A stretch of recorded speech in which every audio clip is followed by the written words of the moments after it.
Es hora de hablar de la campaña electoral y aquí en el programa, usted ya sabe, tenemos el compromiso de escuchar a todos los candidatos, pero también de que usted entienda que las encuestas lo que hacen es mostrarnos de alguna forma las tendencias del momento. Y si hay algo que todas las encuestadoras de alguna forma señalan como conclusión, es que la campaña recién está calentándose. Tenemos que entender las cifras y analizarlas más allá de los porcentajes y de los supuestos punteros. Por eso, hoy en el programa estamos con José Manuel Saavedra, él es gerente general del Centro de Investigación Territorial CIT, Opinión y Mercado, ¿verdad? José Manuel, ¿cómo estás? Bienvenido al programa. Antes de hablar un poco de la campaña, que es, digamos que el tema central en estos días, hay algo muy importante que ustedes arrojan en esta encuesta y es respecto a las medidas de confinamiento social. ¿Deben o no deben ser más estrictas? Un 52% de los peruanos señala que no deben ser más estrictas, mientras que un 45% dice sí, hay que volver a la cuarentena. Estamos divididos. Totalmente divididos, Estefanía. Muchas gracias por la invitación al programa. Y la población, en este momento, parte de la población tiene miedo, el 45% no quiere salir a la calle, no quiere realizar actividades y sobre todo usar el transporte público. Pero tenemos un porcentaje mucho mayor que sí quiere continuar con sus actividades económicas y por eso no quiere medidas restrictivas severas como las que hubieron el año pasado, donde la población sufrió, más allá del tema del coronavirus, un impacto económico fuertísimo que pues hizo que muchas familias empobrecieran, ¿no? Esa clase media que teníamos se ha reducido y tenemos ahora una base mayor de gente que ha caído en la pobreza, ¿no? Ahora, esto es un tanto grave si vamos más a fondo, José Manuel, porque hay una impresión general de que tenemos una ministra de Salud que, si bien puede haber tenido una serie de iniciativas en la primera ola, quizá ya está un tanto cansada, agotada o necesita, no lo sé, refrescar las ideas, porque sentimos que se nos dice cada quien que se cuide como pueda y más o menos eso de alguna forma se refleja en las cifras de desaprobación. La desaprobación de la ministra Mazzetti ha bajado 2 puntos. Sí, mira, la ministra Mazzetti, que asumió el año pasado a la salida del ministro Zamora, fue una ministra con gran aprobación. Ella empezó con 68% de aprobación en el año pasado, con mucha expectativa además de que podía solucionar los problemas en temas de salud.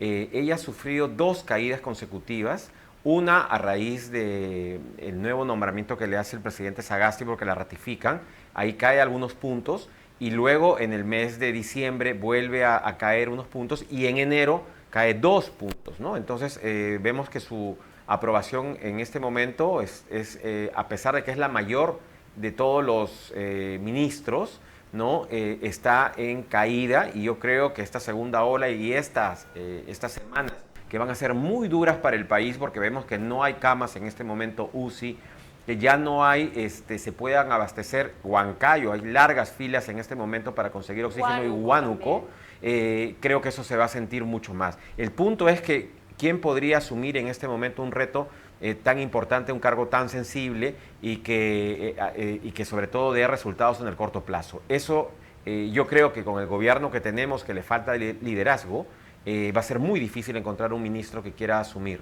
Y además le falta una buena estrategia de comunicación, que es algo que de alguna forma es sumamente necesario en medio de una emergencia tan fuerte como la que estamos viviendo. Así es, y si ves, la encuesta también ha medido la aprobación del presidente Sagasti, que cae por segundo mes consecutivo, ¿no? Segundo mes consecutivo está en 32% de aprobación. Y 50% de desaprobación. Y 50, o sea, la mitad de la población del Perú ya no lo aprueba, no lo quiere. El romance con el presidente poeta, el presidente culto y digamos bien educado, acabado, ¿no? Acabado, la población va a exigir mucho más. Estamos frente a un proceso además electoral que hay indicios y digamos la gente se pregunta por qué hay instituciones públicas que han pintado de morado sus logos, han puesto hay conferencias de prensa con logos morados cuando el partido se llama del presidente morado. Entonces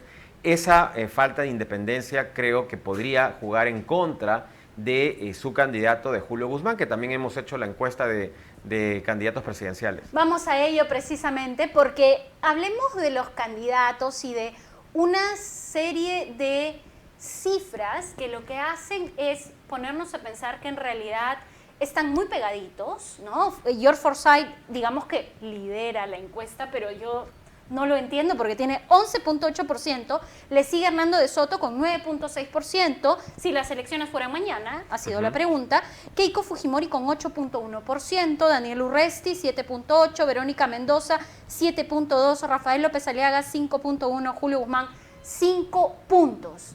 ¿Eso significa que están o todos empatados o más o menos cómo es la situación? Bueno, eso significa dos cosas. Primero, que la campaña no ha empezado, es una campaña que está totalmente fría. Hemos salido de la Navidad, de las fiestas, la gente normalmente las primeras semanas de enero hasta la segunda no tiene ninguna intención de conectarse con la política, está pensando en diversos temas y en este caso pensando en cómo evitar que la pandemia llegue a la casa. Pero entonces va a seguir siendo fría porque tenemos una segunda ola encima. Seguimos una segunda ola, está prohibido además las concentraciones de los políticos. Hemos visto que César Acuña ha sido impedido de realizar un evento, una conferencia de prensa además, ¿no? Entonces, estas cosas van a traer, digamos que la campaña, a mi entender, todavía no empieza como lo hemos visto en otros años, ¿no? Entonces, uno, que la campaña está totalmente fría. Y dos, es que sí es cierto, hay un empate técnico entre los 4 primeros lugares. Esta es una encuesta, para señalarla, que se ha hecho con 1.200 personas a nivel nacional, con 95% de nivel de confianza, con un margen de error de 2.8 y bueno, y se ha realizado el último fin de semana. Ahora, hay algo interesante y es que cómo afectan este tipo de resultados a la elección. No me refiero al hecho de ir a votar, sino a la elección que tiene que hacer cada ciudadano dentro de una gama de más de 20 candidatos.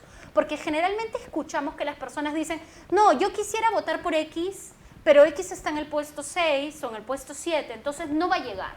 Decido entre los 2, 3 o 4 primeros. Sí, normalmente la gente va a esperar el debate presidencial para definir por quién va a votar. O sea, en el debate ya lo hemos visto en la campaña municipal. Había un Renzo Reyardo que cómodamente corría solo, que es algo que lo que está pasando con Forsyth, que digamos, dependiendo de la encuestadora, tiene puntos más, puntos menos, pero va liderando. Entonces, llega el momento del debate. No asiste Renzo Reyardo al debate y Muñoz debate pues con un holograma o con un fantasma porque habla solo y eso hace pues que la gente mira a Muñoz como algo un producto nuevo, interesante y votan por él. Y Muñoz iba abajo, iba en el 6º lugar. Entonces lo mismo va a ocurrir en esta campaña presidencial en el cual el debate va a definir quiénes son los que van a pasar a la segunda vuelta. Y además en el mes de febrero yo creo que ya la gente va a comenzar a un poco a mirar más a los candidatos dependiendo cómo salgan y sus propuestas, ¿no? Pero a partir de los que tienen crecimiento sostenido, por ejemplo, tenemos en el caso de Rafael López Aliaga, que ha logrado subir, él en octubre tenía 0,9, en noviembre tenía 1.1, en diciembre cerró con 2, me parece, luego 2 puntos tantos y ahora ha aparecido en nuestra encuesta con 5.1. Ahora, entonces, eso es interesante porque en el caso de López Aliaga, como en el caso de otros candidatos que antes no figuraban tanto en las encuestas, de alguna manera se siente que como que están más abiertos a conversar. Nosotros hemos entrevistado al señor López Aliaga, a varios otros también, y no es que dicen, no, a tal debate no voy, no a tal programa no voy o a tal canal no voy. Ellos participan porque quieren darse a conocer. Mientras que da la impresión de que los candidatos que no es la primera vez que están postulando y que suelen, caso de Keiko Fujimori, por ejemplo, Julio Guzmán, suelen escoger a dónde van, con quién declaran, además a qué debate voy, a qué debate no voy. Keiko Fujimori ha dicho no, si Julio Guzmán me dice para debatir, yo no voy. Entonces, ¿por qué crees tú que tienen esta postura? Bueno, básicamente Más los selectiva. candidatos que no quieren ir a algunos medios de comunicación es porque tienen algo que esconder. Normalmente se corren de preguntas incómodas y a ciertos canales no van, ¿no? ¿Les beneficia? Yo creo que el ir corriendo y no ir a las entrevistas les juega en contra, porque esto le está pasando lo que le pasó, y nuevamente repito a Renzo Rollardo, que tampoco iba a algunos programas, ¿no? Creo que fue un error de sus asesores de campaña, y que el candidato tiene que estar preparado para enfrentar a cualquier periodista, ¿no? Y estar sobre todo preparado para ir a cualquier debate en el cual pueda sustentar ideas. Lo que queremos los electores es ver ideas, ver propuestas. ¿Quién va a poder solucionar en temas tan complicado que es recuperar económicamente al país? Estemos un país ya en recesión, un país en crisis, un fenómeno migratorio que continúa, que nadie lo frena.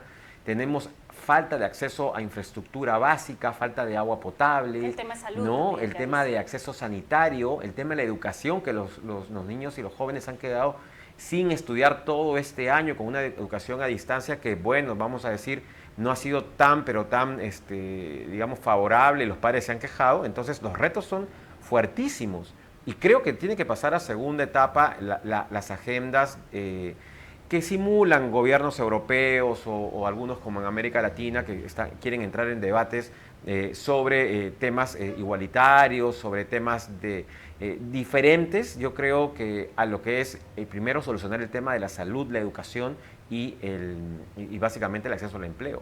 Bien, José Manuel, muchísimas gracias por estar con nosotros, y bueno, estaremos atentos a las encuestas. Lo importante, lo que tenemos que hacer los ciudadanos es recibir la encuesta con ánimo crítico. Crítico no respecto a las cifras que vemos, sino respecto a la situación y a la actuación propia de cada uno de los candidatos. Por supuesto, el tema sanitario, el tema de salud es algo que debe ser prioridad en el debate, además del tema económico. Hacemos una breve pausa aquí en el programa, pero usted no se puede mover. Al volver vamos a hablar de una denuncia. Los trabajadores de Petroperú están sumamente ofuscados y quieren hacerse conocer respecto a este pago, esta contratación de Petroperú para modificar su imagen corporativa. Con eso regresamos, no se mueve, esto es Ya es Hora.